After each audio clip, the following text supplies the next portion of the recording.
¿Cómo funciona la máquina de la economía en 30 minutos? La economía funciona como una simple máquina.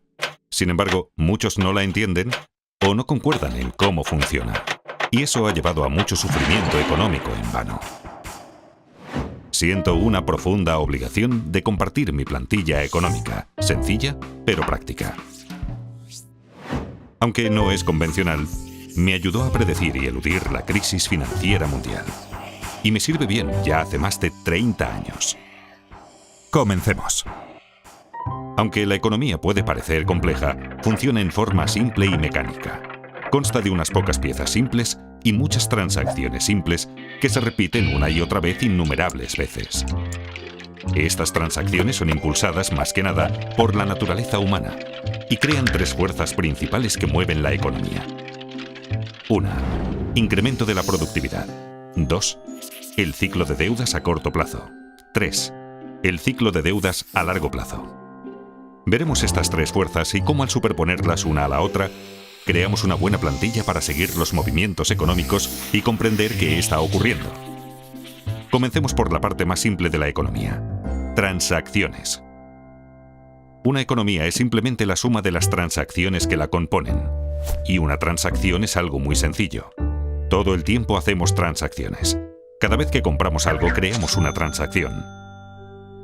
Cada transacción consiste en un comprador que canjea dinero o crédito a un vendedor por mercancías, servicios o activos financieros. El crédito se gasta como el dinero. De modo que sumando el dinero gastado al crédito gastado, sabemos el gasto total. El gasto total impulsa la economía. Si dividimos la suma gastada por la cantidad vendida, obtenemos el precio. Y eso es todo. Esto es una transacción. Es el pilar de la máquina de la economía. Los ciclos y fuerzas de una economía son impulsados por transacciones. Así que si entendemos las transacciones, entendemos toda la economía. Un mercado consta de todos los compradores y todos los vendedores que realizan transacciones con lo mismo. Por ejemplo, hay un mercado del trigo, un mercado de coches, un mercado de valores y mercados para millones de cosas. Una economía consta de todas las transacciones en todos sus mercados. Si sumamos el total de gastos y la cantidad total vendida en todos los mercados, tenemos todo lo que necesitamos saber para entender la economía. Es así de simple. Las personas, empresas, bancos y gobiernos, todos participan en transacciones como describí anteriormente. Canjean dinero y crédito por mercancías, servicios y activos financieros. El mayor comprador y vendedor es el gobierno, compuesto por dos partes importantes. Un gobierno central que recauda impuestos y gasta dinero, y un banco central, que es diferente de otros compradores y vendedores porque controla la cantidad de dinero y de crédito en la economía. Lo hace influyendo en las tasas de interés e imprimiendo dinero nuevo. Por estas razones, como veremos, el Banco Central es un actor importante en el flujo del crédito. Ahora pongamos atención en el crédito. El crédito es la parte más importante de la economía y probablemente la menos comprendida. Es la parte más importante porque es la mayor y la más volátil. Así como compradores y vendedores van al mercado a hacer transacciones, también los prestadores y los prestatarios. Los prestadores suelen querer convertir su dinero en más dinero. Y los prestatarios suelen querer comprar algo que no pueden pagar, como una casa o un coche, o quieren invertir en algo como iniciar una empresa.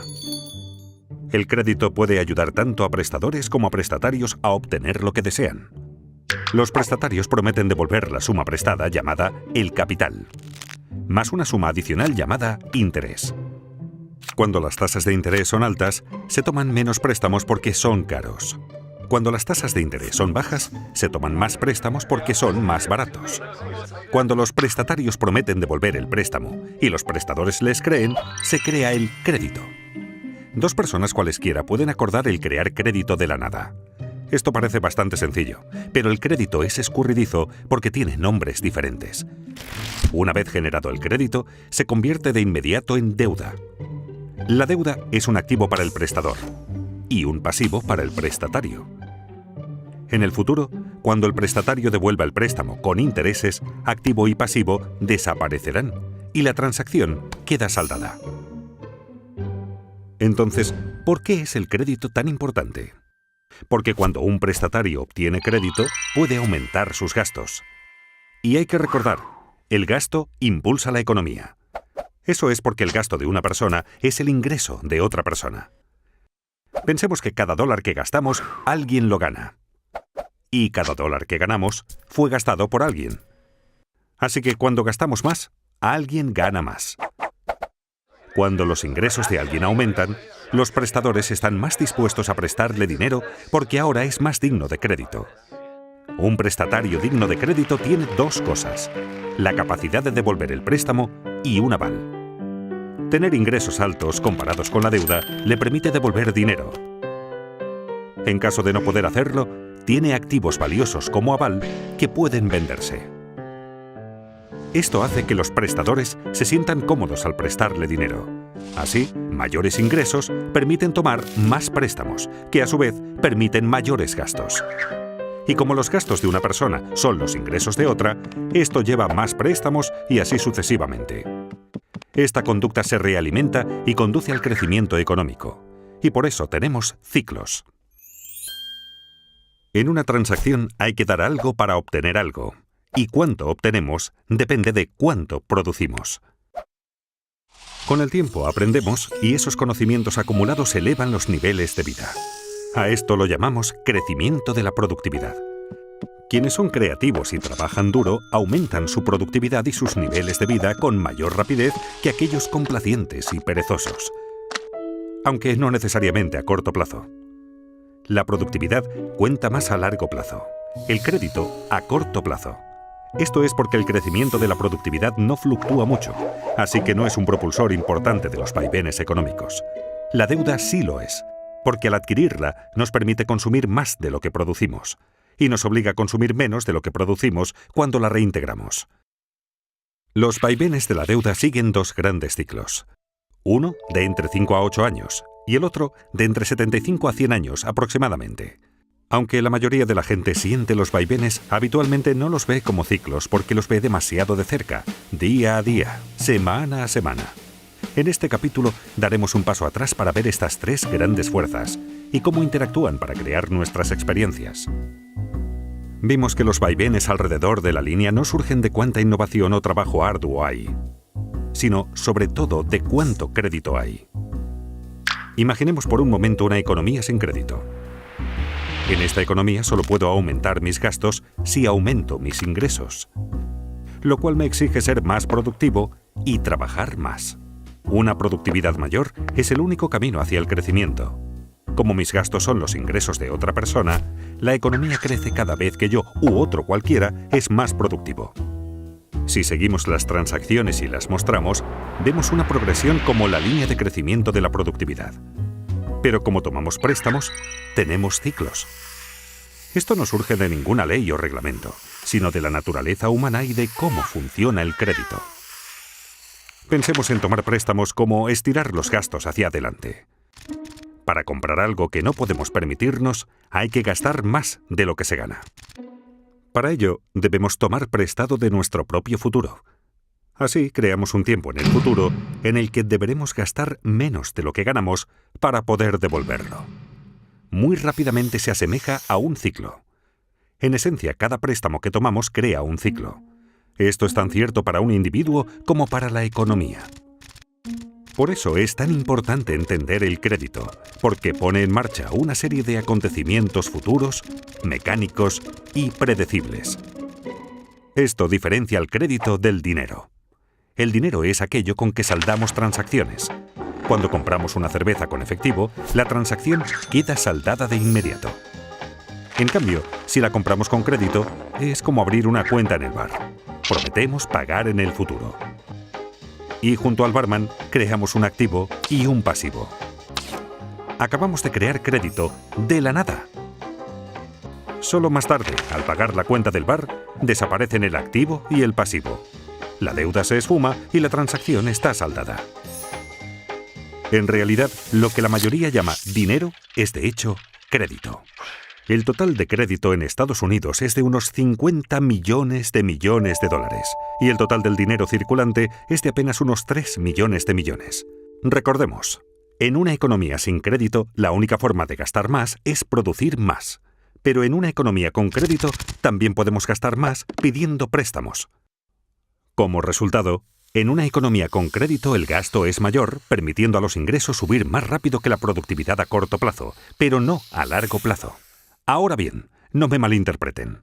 El crédito no es necesariamente algo malo que solo causa ciclos. Es malo cuando financia un exceso de consumo que no puede reembolsarse. Sin embargo, es bueno cuando asigna recursos con eficacia y produce ingresos que nos permiten devolver la deuda. Por ejemplo, si tomamos un préstamo para comprar una televisión grande, el aparato no genera ingresos para que devolvamos lo prestado. Pero si tomamos un préstamo para comprar un tractor, y así poder cosechar mayores cultivos y ganar más dinero, podremos devolver lo prestado y mejorar nuestro nivel de vida. En una economía con crédito, podemos seguir las transacciones y ver cómo el crédito genera crecimiento. Veamos un ejemplo. Imaginemos que ganamos $100.000 anuales y no tenemos deuda alguna. Entonces, si nos prestan $10.000, supongamos que en una tarjeta de crédito podríamos gastar $110.000, aunque en realidad solo ganamos $100.000. Como mis gastos son los ingresos de otro, alguien está ganando $110.000. La persona que está ganando $110.000 sin tener deuda alguna puede tomar prestados $11.000 y así gastar $121.000, aunque en realidad solo ganó $110.000. Sus gastos son los ingresos de otro, y siguiendo las transacciones podemos comenzar a ver cómo este proceso sigue una pauta que se refuerza a sí misma. Pero recordemos, tomar préstamos crea ciclos, y si el ciclo sube, en algún momento deberá bajar. Esto nos lleva al ciclo de deuda a corto plazo. Cuando aumenta la actividad económica vemos una expansión, la primera fase del ciclo de deudas a corto plazo. El gasto sigue creciendo y los precios comienzan a subir. Esto ocurre porque el mayor gasto es alimentado por el crédito, que puede crearse instantáneamente de la nada. Cuando el gasto y el ingreso aumenta más rápido que la producción de bienes, los precios suben. La subida de precios se llama inflación. El Banco Central no desea demasiada inflación porque causa problemas. Al ver que los precios suben, el banco sube las tasas de interés. Con tasas de interés más altas, menos personas pueden permitirse tomar préstamos y el coste de las deudas existentes sube. Por ejemplo, suben los pagos mensuales de nuestras tarjetas de crédito. Como la gente toma menos prestado y tiene que pagar más por sus deudas, tienen menos dinero disponible para gastar y el gasto se ralentiza. Y como los gastos de una persona son los ingresos de otra, los ingresos bajan y así sucesivamente. Cuando la gente gasta menos, los precios bajan. Eso se llama deflación.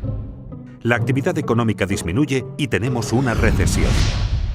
Si la recesión se torna demasiado grave y la inflación ya no es un problema, el Banco Central bajará las tasas de interés para que todo vuelva a remontar. Con tasas de interés bajas, los reintegros de las deudas se reducen, se toma más prestado y se gasta más, y vemos otra expansión. Como vemos, la economía funciona como una máquina. En el ciclo de deuda a corto plazo, el gasto se restringe solo por la voluntad de prestadores y prestatarios de dar y recibir crédito. Cuando el crédito se obtiene con facilidad, hay expansión económica. Cuando no se obtiene fácilmente, hay una recesión. Y atención, este ciclo es controlado en primer lugar por el Banco Central. El ciclo de deuda de corto plazo suele durar de 5 a 8 años y se repite una y otra vez durante décadas. Pero notarán que la parte inferior y la superior de cada ciclo terminan con mayor crecimiento que el ciclo anterior y con más deuda. ¿Por qué? Porque la gente lo empuja. Se inclina más a tomar préstamos y gastar que a pagar deudas.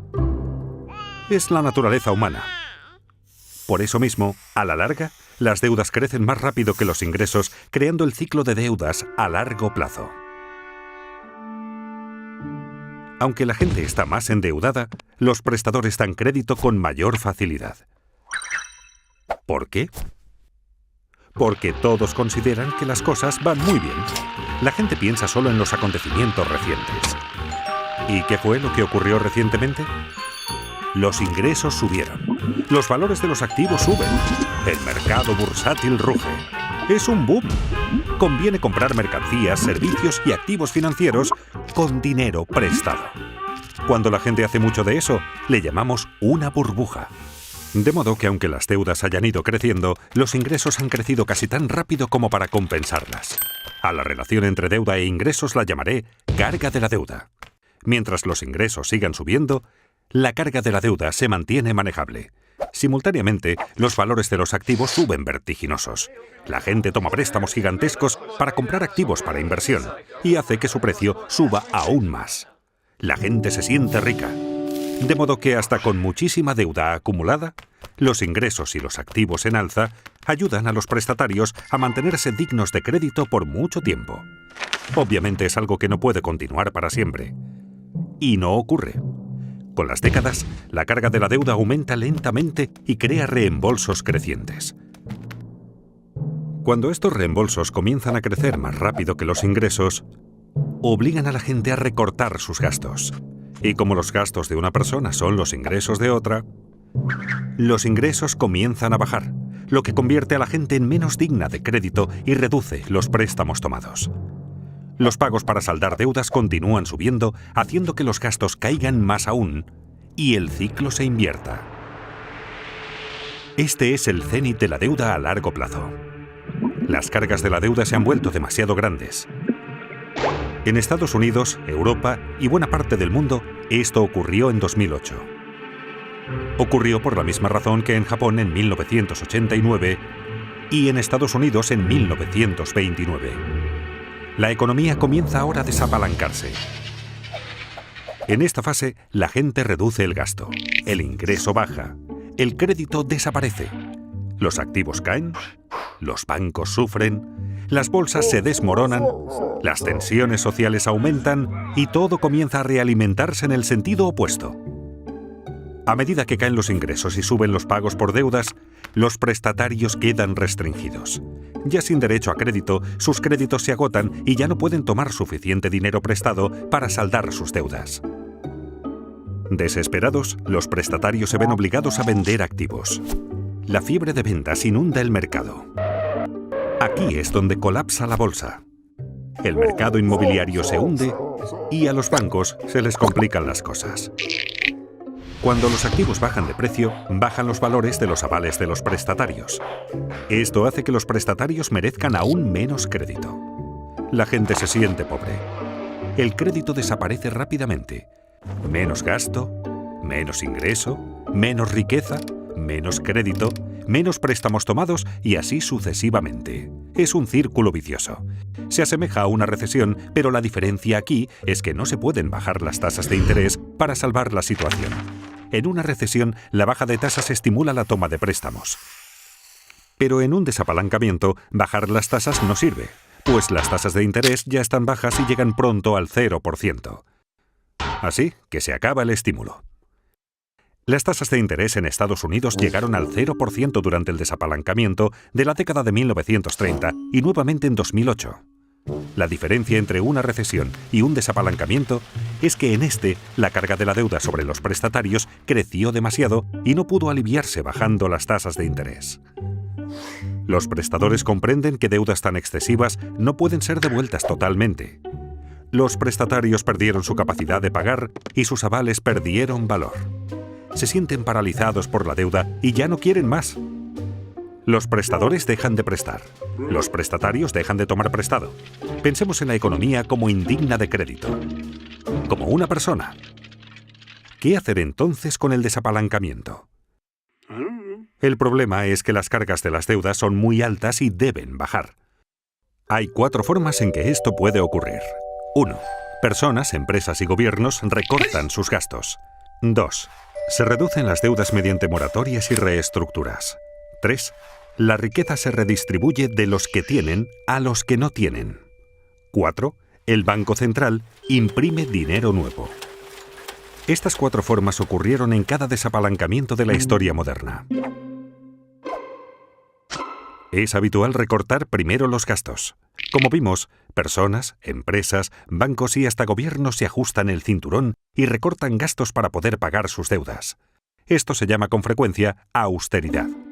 Cuando los prestatarios dejan de contraer nuevas deudas y comienzan a pagar las deudas viejas, puede esperarse que la carga de la deuda baje. Pero ocurre lo contrario. Como se recorta el gasto, y el gasto de una persona es el ingreso de otra, esto hace que los ingresos caigan más rápido de lo que se saldan las deudas, y así la carga de la deuda de hecho empeora. Como vimos, este recorte del gasto es deflacionario y doloroso. Las empresas están forzadas a reducir costes, lo que significa menos empleos y mayor paro. Esto lleva a la etapa siguiente. Deben reducirse las deudas. Muchos no pueden pagar sus préstamos y las deudas del prestatario son el activo del prestador. Cuando los prestatarios no pagan al banco, la gente teme que el banco no pueda pagarle lo suyo y corre a retirar su dinero del banco. Los bancos quedan restringidos y la gente, las empresas y los bancos dejan de pagar sus deudas. Esta grave contracción económica es una depresión. Buena parte de una depresión consiste en descubrir que lo que suponíamos era nuestra riqueza no está. Volvamos al bar. Cuando compramos una caña a cuenta, prometimos pagarle al dueño del bar. Nuestra promesa se convirtió en un activo del barman. Si no cumplimos la promesa, no le pagamos y entramos en moratoria de nuestra cuenta de bar. Entonces, este activo que tenía, de hecho, no vale nada. En esencia, ha desaparecido. Muchos prestadores no quieren ver su patrimonio desaparecer y acuerdan reestructurar la deuda. Esto significa que los prestadores recibirán un reembolso menor o que cobrarán en un lapso mayor o con un interés menor al acordado inicialmente. De esta manera, se incumple un contrato a pesar de que se reduce la deuda. Los prestadores prefieren así un poco de algo antes que el total de la nada. Pese a que desaparece deuda, su reestructuración hace que los valores de ingresos y activos desaparezcan más rápido, con lo cual la carga de la deuda continúa empeorando. Como recortar gastos, reducir la deuda también es doloroso y deflacionario. Todo esto afecta al gobierno central porque menores ingresos y menos empleo significan que el gobierno recauda menos impuestos. Al mismo tiempo, necesita aumentar su gasto por el aumento del paro. Muchos de los parados tienen ahorros inadecuados y necesitan apoyo financiero del gobierno.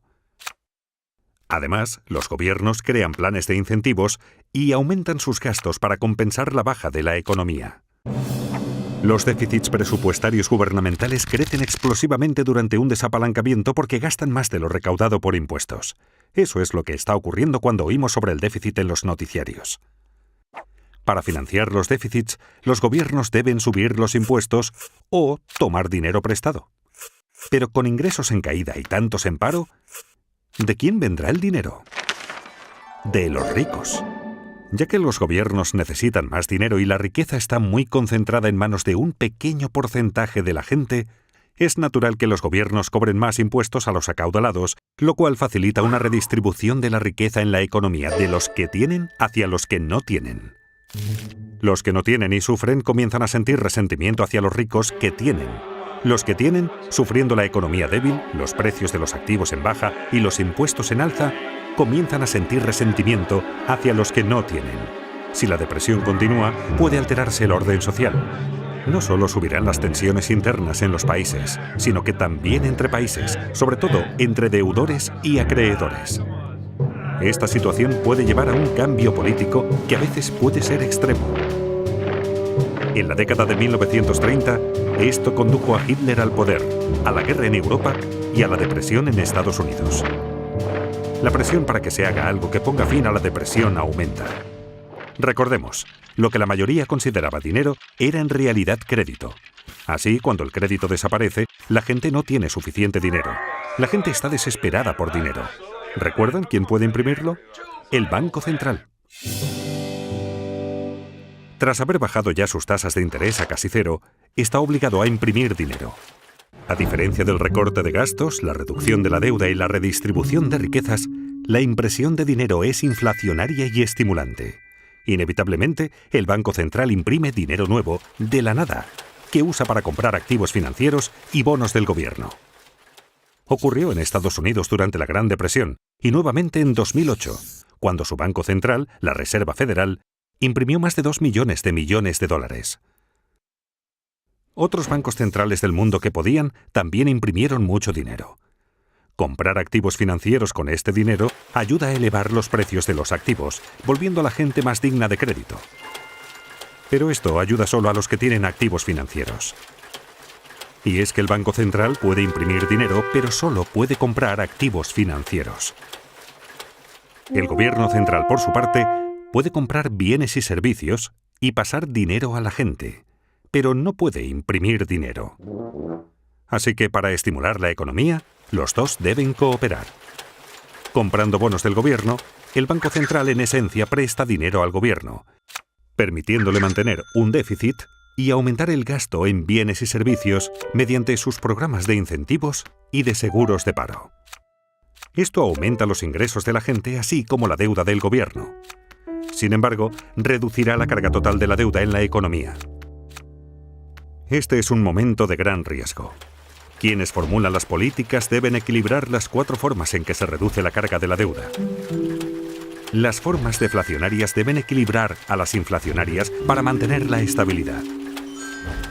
Si se equilibran correctamente, puede producirse un desapalancamiento hermoso. Y es que un desapalancamiento puede ser feo o hermoso. ¿Cómo puede ser hermoso? Aunque un desapalancamiento es una situación difícil, manejar óptimamente una situación difícil es algo hermoso. Mucho más bello que los excesos desequilibrados y alimentados con deuda de la fase de apalancamiento. En un desapalancamiento hermoso, las deudas disminuyen respecto de los ingresos. El crecimiento económico real es positivo y la inflación no es un problema. Se obtiene con el equilibrio correcto. El equilibrio correcto exige cierta mezcla de recorte de gastos, reducción de la deuda, transferencia de riquezas e impresión de dinero para mantener la estabilidad económica y social.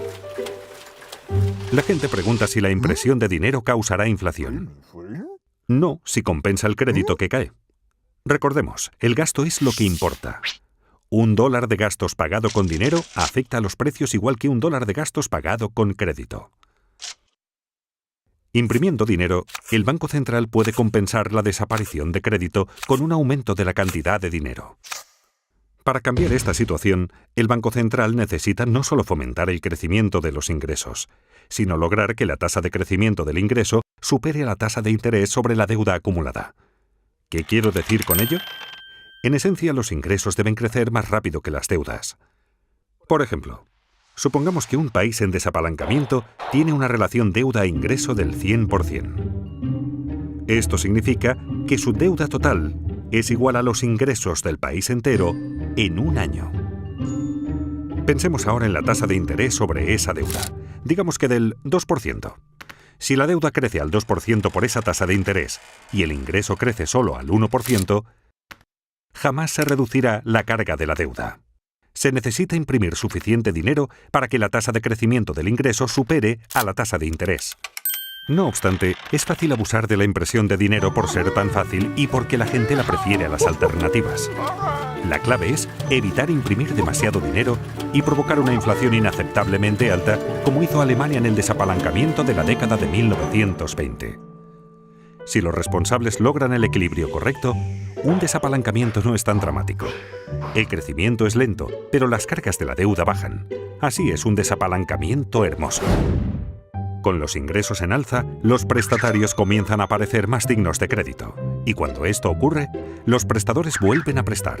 Las cargas de las deudas comienzan por fin a bajar. Al poder tomar préstamos, la gente puede gastar más. La economía comienza ahora a crecer nuevamente hacia la fase de reflación del ciclo de deudas a largo plazo. Aunque el desapalancamiento puede ser horrible si se maneja mal, cuando se maneja adecuadamente, solucionará el problema. Lleva unos 10 años o más el que las cargas bajen y la actividad económica retorne a la normalidad. Y de ahí la expresión década perdida. En conclusión, por supuesto, la economía es un poco más compleja de lo que esta plantilla sugiere. Pero superponiendo el ciclo de deuda a corto plazo al de deuda a largo plazo, y a ambos encima de la línea de crecimiento de la productividad, obtenemos un modelo razonable para ver dónde hemos estado, dónde estamos y hacia dónde es probable que vayamos. En resumen, hay 3 reglas prácticas que me gustaría que les quedaran de esta charla. La primera, que la deuda no crezca más rápido que los ingresos, porque las cargas de la deuda terminarán aplastándonos. La segunda, que los ingresos no crezcan más rápido que la productividad, porque eso nos hará no competitivos. Y la tercera, hacer todo lo posible para aumentar la productividad, pues a largo plazo es lo que más importa. Son consejos sencillos para todos, incluidos los responsables de políticas. Sorprendentemente, la mayoría de la gente, y también de los responsables de políticas, no presta atención suficiente a esto. Esta plantilla ha funcionado en mi caso, y espero que funcione en el vuestro. Muchas gracias.